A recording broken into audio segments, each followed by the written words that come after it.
പാസ്പോർട്ടിന് അപേക്ഷിക്കുമ്പോൾ നൽകേണ്ട ഫോട്ടോ സംബന്ധിച്ച് പുതിയ മാർഗനിർദ്ദേശങ്ങളുമായി ദുബായ് ഇന്ത്യൻ കോൺസുലേറ്റ്. സെപ്റ്റംബർ 1 മുതൽ പുതിയ മാനദണ്ഡങ്ങൾ പാലിക്കുന്ന ഫോട്ടോകൾ മാത്രമേ പാസ്പോർട്ട് അപേക്ഷയ്ക്ക് ഒപ്പം സ്വീകരിക്കൂ എന്ന് കോൺസുലേറ്റ് അറിയിച്ചു. അസ്വീകാര്യമായ ഫോട്ടോകളുടെയും സ്വീകാര്യമായ ഫോട്ടോകളുടെയും ഉദാഹരണ സഹിതമാണ് കോൺസുലേറ്റ് പുതിയ മാർഗനിർദ്ദേശം പുറപ്പെടുവിച്ചത്.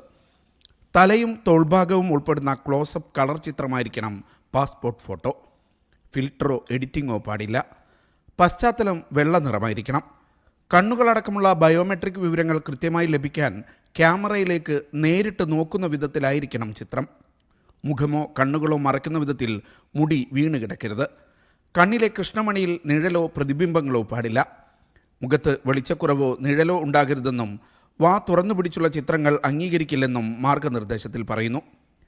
ക്യാമറയുടെ ഏതാണ്ട് 1.5 മീറ്റർ അകലിൽ നിന്നും എടുത്ത ചിത്രങ്ങളാണ് കൂടുതൽ ഉചിതം. മുഖഭാവം സാധാരണ നിലയിലായിരിക്കണമെന്നും നിർദ്ദേശത്തിൽ പറയുന്നുണ്ട്. പാസ്പോർട്ടിലെ ചിത്രങ്ങളെക്കുറിച്ച് ഇന്റർനാഷണൽ സിവിൽ ഏവിയേഷൻ ഓർഗനൈസേഷൻ നേരത്തെ മാർഗനിർദ്ദേശം പുറപ്പെടുവിച്ചിരുന്നു. ഇതിന്റെ അടിസ്ഥാനത്തിൽ വിദേശകാര്യ മന്ത്രാലയത്തിന്റെ ഉത്തരവനുസരിച്ചാണ് പുതിയ മാനദണ്ഡം കോൺസുലേറ്റ് പുറപ്പെടുവിച്ചത്. Media 1 Dubai.